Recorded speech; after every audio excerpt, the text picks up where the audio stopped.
ஹே கலீஸ், இன்னைக்கு haunting அட்லைனோட chapter 21 கதையை தான் நம்ம பார்க்க போறோம். யாரெல்லாம் சப்ஸ்கிரைப் பண்ணாம பார்த்துட்டு இருக்கீங்களோ மறக்காம சப்ஸ்கிரைப் பண்ணி உங்களுடைய லெவன் சப்போர்ட்டை எனக்கு கொடுங்க. அண்ட் ப்ரீவியஸ் சாப்டர்ஸ் யாரெல்லாம் பார்க்கலையோ டிஸ்கிரிப்ஷன்ல லிங்க் டச் பண்ணிருக்கேன், மறக்காம செக் பண்ணி பாருங்க. இன்னொரு முக்கியமான விஷயம், அண்டர் 18ல யாரெல்லாம் பார்த்துட்டு இருக்கீங்களோ தயவு செஞ்சு வீடியோவை ஸ்கிப் பண்ணிடுங்க. இந்த புக் இப்படிதான் ரொம்பவே ஸ்பைசியா இன்னுமே இன்டென்ஸா போயிட்டு இருக்கும். சோ அண்டர் 18ல யாரெல்லாம் பாக்குறீங்களோ தயவு செஞ்சு ஸ்கிப் பண்ணிடுங்க. 18+ இருக்கவங்க மட்டும் வீடியோவை கண்டினியூ பண்ணுங்க. நாட் ஈவன் 18+, 21+ல இருக்கவங்க மட்டும் இந்த வீடியோவை கண்டினியூ பண்ணுங்க. சரி வாங்க சாப்டர் 21 கதைக்குள்ள போகலாம். சாப்டர் 21 த மேனிபுலேட்டர். என்னோட மனசு இப்போ ஒரு மாதிரி ஸ்டியூ ஆகி போயிருக்கு. சின்ன வயசுல என் நானா ஒரு ஸ்டியூ பண்ணுவாங்க. அது டம்ஸ்டர் ஃபயர் மாதிரி கேவலமா ஸ்மெல் இருக்கும். டேஸ்டும் அதை விட மோசமா இருக்கும். என்னோட ஆட்டிடியூடும் இப்போ அந்த ஸ்டியூ மாதிரி தான் ஃபவுலா இருக்கு.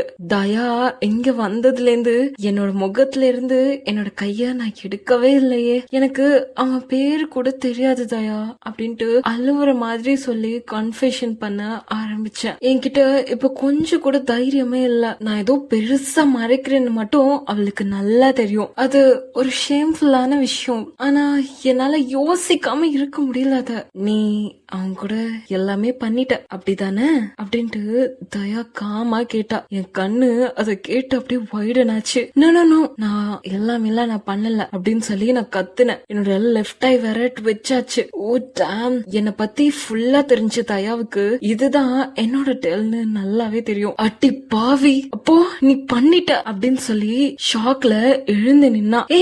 இல்ல நான் பண்ணல, ப்ராமிஸ், ஆனா அதெல்லாம் நடந்துச்சு அப்படின்னு சொல்லி தயங்கிட்டே சொன்ன. தயா திரும்ப உட்கார்ந்து அவளோட மார்கரேட்டவ அப்படி மடுக்கு மடுக்குன்னு 2 வாய் குடிச்சிட்டு, நீ அவனுக்கு அத பண்ணி கொடுத்தியா அப்படின்னு சொல்லி கேட்டா. நான் இல்ல அப்படின்னு சொல்லி தலையாட்டின. அப்போ அவன் உனக்கு அப்படின்னு சொல்லி அவ எடுத்து கேட்க அப்படியே கில்ட்டோட அவளை பார்த்தேன். அவ வாய் அப்படியே பாப் ஆகி அப்படின்னு திறந்துச்சு.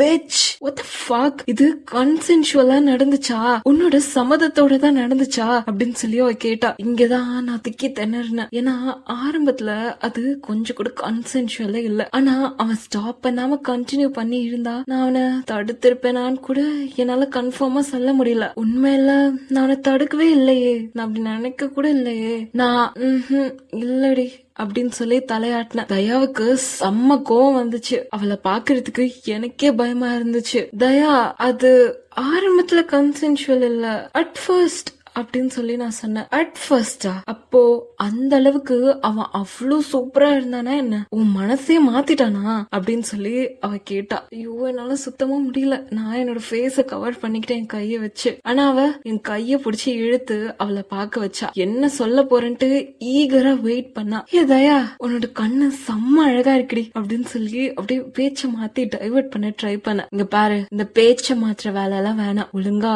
விஷயத்துக்கு வாஸ்லட் அப்படின்னு சொல்லி மிரட்டினா. அப்படின்ட்டு ஒரு பெரிய மூச்சை இழுத்து விட்டு, அந்த ஷேடோ இருக்கானே அவன் என்னோட சோலையே என்னோட உடம்புல இருந்து அப்படியே எடுத்து சாப்பிட்டுட்டான். அது திரும்ப கிடைக்கும்ட்டு எனக்கு தோணவே இல்லை அப்படின்னு சொல்லி நான் சொன்னேன். தயா ஷாக் ஆகி பின்னாடி போனா. எனக்கு தெரியும் நீ என்ன ஜட்ஜ் பண்ற, நானும் என்ன ஜட்ஜ் பண்ணிட்டு தான் இருக்கேன் அப்படின்னு சொல்லி நான் சொன்னேன். நான் அவளோட மார்கரெட்டாவையும் ஃபுல்லா குடிச்சு முடிச்சிட்டேன். சி பேபி கேர்ள், நான் உன்னை ஜட்ஜ் பண்ணல, ஆனா விஷயத்த கிளியரா சொல்லு. நீ அவனுக்கு டெக்ஸ்ட் பண்ணி பேட் பிச் மாதிரி எகோன் பண்ண. அவன் திரும்ப வந்து ஒன்ன கட்டி போட்டு ஆரம்பத்துல ஃப்ரீக் அவுட் ஆனா. ஆனா கிளைமேக்ஸ்ல நீ அவன் மூஞ்சி மேல ஏறி ரைட் பண்ணி என்ஜாய் பண்ண. அதானே நடந்துச்சு அப்படின்னு சொல்லி தயா கேட்டா. அடி பாவி, தயாவோட சம்மரி ஸ்லோவா கேட்டப்போ எனக்கே அப்படியே ஷேம் வந்து ஓவர்லோட் ஆச்சுன்ட்டு சொல்லலாம். உண்மையான விஷயத்த நேர்லயே கண்ணுல பார்த்த மாதிரி சம்மரியாவே சொல்லி முடிச்சிட்டா. தயாவோட கண்ணுல ஷாக்கு, கன்ஃபியூஷன் எல்லாமே தெரிஞ்சுது. ஆனா ஜட்ஜ்மெண்ட் மட்டும் இல்ல. அதுக்கு காரணம் அந்த தப்பான கேவலமான கன் விஷயத்த நான் அவகிட்ட சொல்லவே இல்ல. அதை என்னால எப்பவுமே சொல்ல முடியாதுன்னு நினைக்கிறேன். கிட்டத்தட்ட அது தாண்டி நடந்துச்சு அப்படின்னு சொல்லி நான் சொன்னேன். தயா உடனே அந்த டக்கிலா பாட்டில எடுத்து 2 எம்டி கப்ல போர் பண்ணி ஷியர் பண்ணி ஷார்ட் அடிச்சோம். நாங்க 2 பேரும் ஒருத்தர் சைலண்டா பாத்துட்டே இருந்தோம். தயா, எனக்கு என்ன பண்றதுன்ட்டே தெரியல. அவன் என்ன ஹர்ட் பண்ணல, ஆனா பண்ண மாதிரி தான் இருக்கு. அவன் என் மேல ஃபோர்ஸ் பண்ணதான் செஞ்சான். ஆனா அவன் இன்னும் தொல்லை பண்ணியிருந்தா கூட நான் அலோவ் பண்ணியிருப்பேன் போல. I'm so fucking confused. எனக்கு ரொம்ப டர்ட்டியா ராங்கா ஃபீல் ஆகுது. ஆனா அது நடக்கிறப்போ ரொம்ப நல்லா இருந்துச்சா, amazing, out of this world, அப்படித்தானே அப்படின்னு சொல்லி தயா கேட்டா. எல்லாமே தான் என் லைஃப்ல நான் இவ்ளோ ஹார்டா வந்ததே இல்ல அப்படின்னு நான் சொன்ன உடனே தயால டேம் அப்படின்ட்டு ஷாக் ஆயிட்டா. அவன் திரும்ப உன கான்டாக்ட் பண்ணானா அப்படின்ட்டு கம்ஃபர்ட்டா என் ஹேரை கோதிக்கிட்டே கேட்டா. ஆமா, அவன் நான் ஏதோ ஃபேக்கான விஷயத்துல நான் லவ்ல விழுந்துட கூடாதுன்னு நினைக்கிறான். அவனோட ஒரிஜினல் ஃபேஸ் தான் எனக்கு காட்டுறானா. அவன் மேல நான் லவ்ல விழுவேன்னு அவன் நினைக்கிறதே அவன் எவ்வளவு பைத்தியக்காரன்னு சொல்லி காட்டுது. இது என்னமோ கேட்க நல்லாதான் இருக்கு, ஆனா ரொம்ப ஃபக்டப்பா இருக்கு. அவனுக்குள்ள ஏதோ பிரச்சனை இருக்குடி, இந்த கைய வெட்டி உனக்கு அனுப்புனானே அந்த விஷயத்திலே தெரிஞ்சுது அப்படின்னு சொல்லி தயா சொன்னே. நான் சிரிப்பு அடக்கிட்டு ஆமா கொஞ்சம் அப்படிதான் அப்படின்னு சொல்லி நான் சொன்னேன். அந்த கைய வெட்டினத பத்தி நான் அவன் கிட்ட கேட்டேன். அவன் எப்பவும் போல நான் பாத்துக்கிறேன், நீ கவலைப்படாத அப்படின்ட்டு மேட்சோ மேன் சீன் போட்டான். என் ஸ்டாக்கர் என்னோட ஷேடோ என்கிட்ட யாராவது பிரச்சனை வச்சுக்கிட்டா அவங்க எல்லாம் காலி அப்படின்ற மாதிரி நினைக்கிறப்போ கொஞ்சம் ரிலீஃபாவும் கொஞ்சம் ஹாப்பியாவும் இருக்கதான் செய்யுது. சரி, நம்ம கிகி விஷயத்த பாப்போம் அப்படின்னு சொல்லி ஜேர்னல் எடுத்தேன். தயா உடனே அவளோட லேப்டாப்ப ஓபன் பண்ணி ஹேக்கர் மூடுக்கு வந்துட்டா. அவளோட அந்த டைப்பிங் ஸ்பீட பார்த்தா எனக்கே பயமா இருக்கும். அந்த மாதிரி தயா ஃபயரா இருப்பா. கிகி இறந்து போன நேரம் சாயங்காலம் 5:05. உன்னோட கிரேட் கிராண்ட் ஃபாதர் ஜான் இருக்காருல, அவரு கிராசரி ஸ்டோருக்கு போனதா சொல்றாரு. அது 5:35 PM. அந்த டைம்ல அவரை மார்டி ஸ்டோர்ல பார்த்ததா ஒரு ப்ரூஃப் இருக்கு. ஆனா அப்போ அவரு உள்ள போனாரா இல்ல வெளியே வந்தாருன்ட்டு தான் நம்மளுக்கு கிளியரா தெரியல. அங்க வச்சு யாரோ அந்த டைம்ல பார்த்ததா மட்டும் தான் நம்மளுக்கு விட்னஸ் இருக்கு அப்படின்னு சொல்லி தயா சொன்னா. நான் யோசிச்சுட்டே இருந்தேன், கிகி கடைசி ஜேர்னல் என்ட்ரிஸ்ல அவன் எனக்கு கொன்றுவான்னு பயந்து எழுதி இருக்காங்க. அது கண்டிப்பா ரொனால்டோவா தான் இருக்கும். ஜான் வெளியே போன கேப்ல அந்த ஸ்டாக்கர் இருக்கான்ல, அந்த ரொனால்டோ, அவன் தான் உள்ள நுழைஞ்சு கொன்றுப்பான். இது மட்டும் நான் கன்ஃபார்மா சொல்றேன் அப்படின்னு சொல்லி நான் சொன்னப்போ, ஆனா ஜான் ரொம்ப அக்ரெசிவா பிஹேவ் பண்ணாருன்னு கிகி டிவோர்ஸ் பண்ண நினைச்சாங்கன்ட்டு டைரியில இருக்குல்ல, ஜான் கூட கொன்றுக்க வாய்ப்பு இருக்கு, பண்ணிருக்க மாட்டானா என்ன அப்படின்னு சொல்லி தயா கேட்டா. இல்ல இல்ல, ஜான் வந்து அவங்கள ரொம்ப லவ் பண்ணாரு, அதேதான் அவளோட ஸ்டாக்கருக்கும் பொருந்தும். ரொனால்டோவும் ரொம்ப லவ் பண்ணிருக்கான் தான், டைரியில ரெண்டுமே தான் இருக்கு, அத புரிஞ்சுக்கோ அப்படின்ட்டு தயா சொன்னா. தயா என்னோட கைய பிடிச்சு, ஆடி எனக்கு மேல அவ்வளவு லவ் அண்ட் கேர் இருக்கு, சோ இந்த உண்மைய நான் சொல்றேன், ப்ராஜெக்ட் பண்ணாத சரியா? நீ ரொனால்டோவை கில்லர் ஆக்க நினைக்கிற, ஏன்னா அப்பதான் உன்னோட ஸ்டாக்கரையும் உன்னால கிரிமினலா பார்க்க முடியும். உன் ஸ்டாக்கரை ஹேட் பண்ண உனக்கு ஒரு ரீசன் வேணும். அந்த ரீசனுக்காக தான் தேடி நீ கிகிக்கு ஜஸ்டிஸ் வேணும்னு சொல்லி தேடிட்டு இருக்க. உண்மையில உனக்கு அவனை ஹேட் பண்றதுக்கு இஷ்டம் இல்ல அதானே அப்படின்ட்டு தயா கேட்ட உடனே என் கைய உடனே அவகிட்ட இருந்து இழுத்துக்கிட்டேன். என் மனசுக்குள்ள ஒரு டிஸ்கம்ஃபர்ட் வந்துச்சு. பதிலே சொல்ல முடியாம அப்படி தவிச்சு போனேன். ஏன்னா தயா சொன்னது அவ்வளவும் கரெக்ட். என்னோட ஸ்டாக்கரை ஹீரோவா பாக்குற மைண்ட் செட்க்கு நான் மாறிட்டு இருக்கேன், அதுதான் உண்மை. ஆனா நான் அதை வெளியே காட்டிக்கல. நான் அவனை ஹேட் பண்ண ரீசன் அவனை தேடல அப்படின்னு சொல்லி முன்னமனுத்தேன். ஆனா தயா மூஞ்ச ஒரு மாதிரி வச்சுட்டு, இதெல்லாம் நம்புற மாதிரி இல்லடி அப்படின்ற மாதிரி ஒரு லுக் கொடுத்தா. எனக்கு தலையே வெடிக்கிற மாதிரி ஒரு தலைவலி வந்துச்சு. உண்மையில தயா சொல்றது கரெக்ட் தான். அவ என்ன தப்பா சொல்லிட்டா? எனக்கு எல்லார்கிட்டயும் ஸ்டாக்கர்ஸ்ல ஒரு பைத்தியங்க, அவங்க மேல லவ்லாம் வராது அப்படின்னு சொல்லணும்னு ஒரு ஆசைதான். ஆனா என் லைஃப்லயே ஒவ்வொரு பார்ட்லயுமே பெர்மிஷன் இல்லாம நுழைஞ்ச ஒரு ஆள் கூட ஹெல்த்தியான ரிலேஷன்ஷிப் வச்சுக்க முடியாதுன்னு தான் நான் நம்பணும். ஆனா என்னோட ஷேடோ சொன்னதுமே கொஞ்சம் உண்மைதான். அவன் கிட்ட ஒரு மேக்னட்டிசம் இருக்கு, அது என்னையே அப்படியே உலுக்கி வைக்குது. அவன் என்ன பயமுறுத்துறான், ஆனா அதே நேரம் ஒரு ஹாரர் மூவி பாக்குற மாதிரி ஒரு த்ரில்லும் எனக்கு தருது. அவன் சொன்ன மாதிரி ஒரு நார்மல் மேனா புக் ஸ்டோர்ல வந்து என்ன மீட் பண்ணிருந்தா நான் கண்டிப்பா அவனை பார்த்த உடனே நான் விழுந்திருப்பேன். அவனோட பேஷன், அவன் பேசுற விதம், இது எல்லாமே தவிர்க்க முடியாதது. ஆனா அவன் ஒரு பேட் காயா இருக்கான். ஆனா அதுதான் பிரச்சனையே. இருந்தாலும் நான் என் ஷேடோவை லவ் பண்ண மாட்டேன். No means no. 2 நைட்ஸ்க்கு முன்னாடி நடந்தது அது அது செக்ஷுவல் அசால்ட் தான். அதை நான் வேற மாதிரி மாத்தி எல்லாம் சொல்லவே மாட்டேன். இங்க பாரு தயா, நான் கிகிக்கு ஜஸ்டிஸ் வாங்கி தரேன்னு நினைக்கிறதுக்கு அது காரணம் இல்ல அப்படின்னு சொல்லி அமைதியா சொன்னேன். தயா சாஃப்டா என்ன பார்த்தா. நான் கிகிய பார்த்ததே இல்ல, ஆனா நானா அவங்கள அவ்வளவு லவ் பண்ணாங்க. கிகிக்கு நடந்தது நானாவ ரொம்ப அஃபெக்ட் பண்ணி இருந்துச்சு. சோ இது கிகிக்கு மட்டும் கிடையாது, நானாக்காகவும் தான். எனக்கு என் நானா அவ்வளவு பிடிக்கும். இது நான் கிகிக்காக மட்டும் பண்ணல, என்னோட நானாக்காக பண்றேன் அப்படின்னு சொல்லி நான் சொன்ன உடனே, இது கேட்ட உடனே தாயா கொஞ்சம் சமாதானம் ஆயிட்டா. சரி, அப்போ சியாட்டலோட 1940s இருந்த ஒரு நாட்டரியஸ் கிரைம் ஃபேமிலி பத்தி எனக்கு லீட் கிடைச்சிருக்கு அப்படின்னு சொல்லி அவ சொன்னா. நான் ஈகரா லேப்டாப் ஸ்கிரீனை பார்த்தேன். 40s சால்வட்டோர் ஃபேமிலி தான் அந்த ஸ்ட்ரீட்ஸை ரூல் பண்ணாங்க. ஏஞ்சலோ சால்வட்டோர் தான் கிரைம் லார்ட். தயா ஒரு போட்டோவை காட்டினா. அந்த போட்டோல 5 பேர் இருந்தாங்க. ஏஞ்சலோ ஒரு பக்கம் இட்டாலியன் மாஃபியா பாஸ் மாதிரி ஹேண்ட்ஸமா பெரிய மூக்கோட ஸ்பார்க்லிங் பிரவுன் ஐஸோட இருந்தாரு. சுத்தி இருந்த 4 பேரும் அவரோட வாரிசு, அவரோட பசங்க. இவனுங்க எல்லாருமே செம்ம செக்ஸியா தான் இருக்கானுங்க. ஆனா அவங்கள விட பேக்ரவுண்ட்ல பாரு, அவன் தெரியறானா அப்படின்னு சொல்லி தயா பாயிண்ட் பண்ணா. அந்த சால்வட்டோர் ஃபேமிலிக்கு பின்னாடி பிளர்ரா ஒரு ஆளு நின்னுட்டு இருந்தான். அவனும் செம்ம ஹேண்ட்ஸமா சூட் அண்ட் டாப் ஹேட்டோட இருந்தான். இது ரொனால்டோவா இருக்க வாய்ப்பு இருக்கு அப்படின்னு சொல்லி அவ சொன்னா. நான் ஸ்கிரீனுக்குள்ள மூக்க நுழையிற அளவுக்கு கிட்ட போய் பார்த்தேன். 40s இந்த சூட் ஹேட் போடுறது இது எல்லாமே காமன் தான். ஆனா இவன் கிட்ட ஏதோ டிஃபரன்ஸ் தெரிஞ்சது. நான் பாக்குறத நீயும் பாக்குறியா அப்படின்னு சொல்லி தயா எக்ஸைட்மெண்டோட கேட்டா. அவனுக்கு பிளாக் ஐ, கண்ணு அடிபட்டு இருக்கு அண்ட் அவனோட லிப்ஸ் பர்ஸ்டட் ஆகி இருக்கு. அப்படியே ஏஞ்சலோட ரைட் ஹேண்ட பார்த்தேன். ஏஞ்சலோட கையும் பஸ்டடா இருக்கு, அடிபட்டு இருக்கு. நானும் தயாவும் ஒரு மிரரை பாக்குற மாதிரி அவ்வளவு எக்ஸைட்டடா இருந்தோம். கண்டிப்பா ஏஞ்சலோவுக்கும் அந்த ரொனால்டோவுக்கும் சண்டை நடந்திருக்கு. ஹே, அந்த போட்டோட டேட்ட கெஸ் பண்ணி பாப்போம் அப்படின்னு சொல்லி தயா சொன்னா. பெச், இங்க பாரு, சுத்தி வளைக்காம ஒழுங்கா சொல்லு, என்னால சஸ்பென்ஸ் தாங்க முடியல அப்படின்னு சொல்லி நான் சொன்னேன். செப்டம்பர் 22, 1944 கிகியோட ஜர்னல்ல ரொனால்டோ அடிபட்டு வந்தான்ட்டு எழுதி இருந்தால.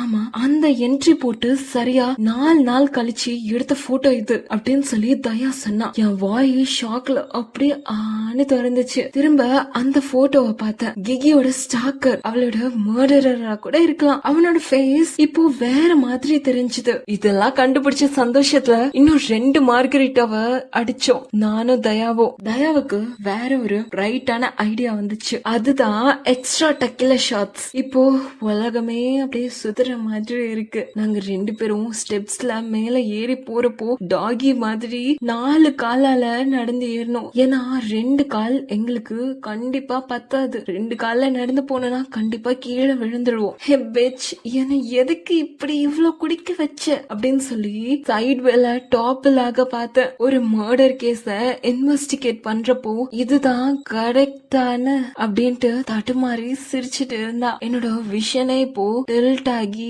உலகமே சுத்திட்டு இருக்க மாதிரி ரைட் பண்ணிட்டு இருக்க மாதிரி இருந்துச்சு. அவளை கெஸ்ட் பெட்ரூம்குள்ள கூட்டிட்டு போய் பெட்ல படுக்க வைக்க ட்ரை பண்ண. அவ ஜீன்ஸ கலட்டுற கேப்ல நாங்க 2 பேரும் மேல கீழே விழ பார்த்தோம். நீ எப்படி ஜீன்ஸ் கலட்ட போற அப்படின்னு சொல்லி தயா கேட்டா. அதுக்கா என்னோட ஷேடோ ஹெல்ப் பண்ணுவான் அப்படின்னு சொல்லி நான் கலாய்ச்சேன். தயா உடனே கண்ணை உருட்டி, அவன் உன்னை முடிச்சான்னு வைய, அத ரெக்கார்ட் பண்ணு, நான் அத அப்புறம் பாக்குறேன் சரியா அப்படின்னு சொல்லி காமெடி பண்ணா. அந்த ட்ரங்க் ஸ்டேட்ல என்னோட ஸ்டாக்கரை ஃபக் பண்ற ஐடியா ஒரு பெரிய ஜோக் மாதிரி சிரிப்பா இருந்துச்சு. நாளைக்கு இதுக்கு கண்டிப்பா ரெக்ரெட் பண்ணுவேன். உண்மையை சொன்னா இது ஞாபகம் இருக்குமான்னு கூட எனக்கு தெரியல. நாங்க 2 பேரும் ஸ்கூல் பொண்ணுங்க மாதிரி சிரிச்சுட்டே இருந்தோம். நான் வால்ல கைய வச்சு புடிச்சிட்டே என்னோட பெட்ரூம்க்கு தடுமாறி நடந்து போனேன். ஜீன்ஸ கலட்டுற பேஷன்ஸ் எல்லாமே எனக்கு கிடையாது. அப்படியே பெட் மேல கவரோட கவரா விழுந்த. நெக்ஸ்ட் செகண்ட்ல அப்படியே பிளாக் அவுட் ஆயிடுச்சு. நான் அவளோட கண்ணத்துல சாஃப்டா டச் பண்ணி அவளோட ஹேர சைடா தள்ளி விட்டு அந்த டச்ல அவ கண்ணை திறந்து என்ன பார்த்தா. ஓ கிரேட், நீ வந்துட்டியா அப்படின்ட்டு ஒரு மாதிரி க்ரோன் பண்ணா. ஹே லிட்டில் மவுஸ், குடிச்சிருக்கியாடி நீ அப்படின்னு சொல்லி நான் கேட்டேன். தெரிஞ்ச விஷயத்த எதுக்கு கேக்குற அப்படின்னு சொல்லிட்டு வாயிலேந்து அவளுக்கு ஜொல்லே வந்துச்சு. அதையுமே தொடச்சுக்கிட்டா. அவ இப்போ ட்ரங்கா இருக்கா. சோ அவளுக்கு எந்த எம்பாரஸ்மெண்ட்டுமே இல்ல. லைட் இன்னும் எரிஞ்சிட்டே தான் இருந்துச்சு. ஏன்னா டார்க்னஸ்ல பார்த்தாதான் நான் ரியலா தெரிய மாட்டேன்னு நினைக்கிறாளோ என்னவோ. ஹே லைட்ஸ் ஆஃப் பண்ணு அப்படின்னு சொல்லி ஆடி கத்துனா. நான் திரும்ப அவ சொன்ன மாதிரியே லைட்ட ஆஃப் பண்ணிட்டேன். அவ ஷாக் ஆயிட்டா. நான் அவ சொன்னதை கேட்டதுனால லைட் ஆஃப் பண்ண உடனே நான் திரும்ப அந்த டார்க்னஸோட கலந்துட்டேன். அவளுக்கு என்ன வெளிச்சத்துல பார்த்தா பயமா இல்ல இருட்டுல பார்த்தா பயமான்ட்டு எனக்கே தெரியல. என் ஜீன்ஸ கலட்டணும், நீ பாத்துட்டே தானே இருப்ப அப்படிதானே அப்படின்னு சொல்லி ஆடி கேட்டா. ஆல்கஹால் மேடம்க்கு இப்போ ஒரு ப்ரொடெக்டிவ் ஆர்மர் மாதிரி தெரியுது. இதுதான் அவளுக்கு தைரியத்தையும் கொடுக்குது. நான் டோர்ல சாஞ்சு கைய கட்டி அவ ஜீன்ஸ அன்பட்டன் பண்றதையும் ஸ்லைடிங் டவுன் பண்றதையும் பாத்துட்டு இருந்தேன். ஸ்கின்னி ஜீன்ஸ கலட்ட அவ ரொம்ப தடுமாறி இருந்தா. எனக்கு உன் பேர் கூட தெரியாது அப்படின்னு சொல்லி அவ சொன்னா. நீ எப்பவும் கேட்டதே இல்லையே.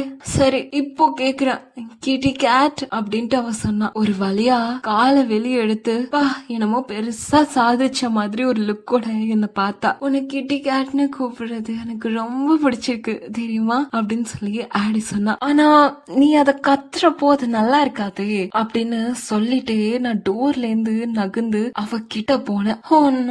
நான் சொன்னா அது நல்லாதான் இருக்கும் அப்படின்ட்டு எனக்கே சேலஞ்ச் பண்ணா. நான் அப்படியே கல்லு மாதிரி நின்னுட்டேன். அவ இன்னும் போல்டா இன்னொரு கால்ல இருக்க ஜீன்ஸையும் கலட்டி போட்டுட்டு பெட்ல ஏறினா. அவ வெறும் பிரா, டிஷர்ட் அண்ட் ஒரு பர்பிள் டாங் மட்டும் தான் இருந்துச்சு. அவளோட வியூ எனக்கு நல்லாவே கிளியரா தெரிஞ்சுது. ஆனா அவ அத பத்திலாம் கொஞ்சம் கூட கவலையே படல. ஆடி அப்படின்னு நான் சொன்னதும் ஹே கிட்டி கேட் அப்படின்னு அவ சொன்னா. எனக்கு செம்ம கோவம் வந்துச்சு. அவளோட ஹேர கெட்டியா பின்னாடி இழுத்த. அவளோட கண்ணையே ஒத்து பார்த்த. என்ன அப்படின்ட்டு அவ்வளோ இன்னசென்ட்டா கேட்டா. நான் மெதுவா கீழே குனிஞ்சி அவளோட லிப்ஸ லைட்டா பிரஷன் பண்ண. அப்படியே எலக்ட்ரிக் ஷாக் அடிச்ச மாதிரி இருந்துச்சு. அவ கேஸ் பண்ணா. அவளோட பாடி ரியாக்ஷன் பார்த்து அவளுக்கே ஷாக்கா இருந்துச்சு. நான் அவளோட லிப்ஸ் பக்கத்துல போய் மெதுவா சொன்னேன், ஜேட் இதுக்கப்புறம் உன் வாயில இருந்து இந்த வார்த்தை தான் வரணும், புரியுதா? முக்கியமா நான் உன கிளைமேக்ஸ் ஃபீல் பண்ண வைக்கிறப்போ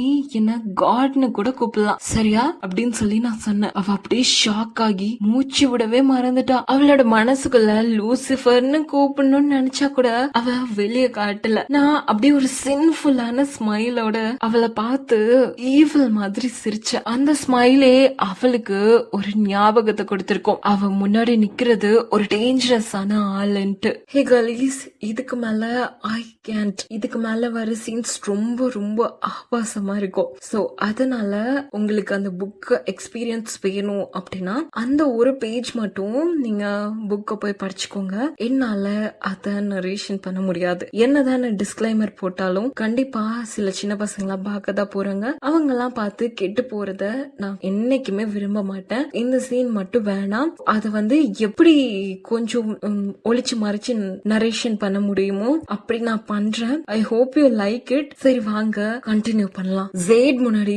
ஆடி ஹெல்ப்லெஸ்ஸா நிக்கிறா. ஆனாலும் அவளோட ஈகோ கொஞ்சம் கூட குறையவே இல்ல. அவகிட்ட இருக்கக்கூடிய பயத்தை விட அவளோட ஈகோவை பிரேக் பண்ணணும்னு தான் ஜேட் நினைக்கிறா. என்ன லிட்டில் மவுஸ், திரும்ப என்ன அசால்ட் பண்ண போறியான்னு கேட்க போறியா இல்ல இந்த ஸ்மார்ட்டான மவுத் வச்சு என்ன ஹாப்பி ஆக்க போறியா அப்படின்னு சொல்லி ஜேட் கேட்க, என்ன விட்டுடு ஜேட், உன்னை பார்த்தாலே எனக்கு டிஸ்கஸ்டிங்கா இருக்கு. இப்போ நீ பண்ண போற இந்த விஷயம் தான் உன்னை ஒரு பெரிய ஆசோல்னு ப்ரூவ் பண்ண வைக்க போகுது அப்படின்னு சொல்லி ஆடி சொல்ல, ஜேட் அவளோட முடிய இன்னுமே கெட்டியா புடிச்சு பொசிஷனுக்கு கொண்டு வரா. அவ திமிருனாலும் பொண்ணோட பிரசன்ஸ் அவளை அப்படியே ஃப்ரீஸ் பண்ண வைக்குது. டிஸ்கஸ்டா. ஆனா உன்னோட உடம்பு அப்படி ரியாக்ட் பண்ணலையே செல்லும், வேற மாதிரி எல்லாம் சொல்லுது. இத உன்னால ஹேண்டில் பண்ண முடியுமான்ட்டு பாக்கலாம். கிட்டி கேட்டா அப்படின்னு சொல்லி நக்கலான சிரிப்போட அவளை மல்லு கட்டுறா. நான் பண்ண மாட்டேன், நீங்க ட்ரை பண்ண உன்னை கடிச்சிடுவேன் அப்படின்னு சொல்லி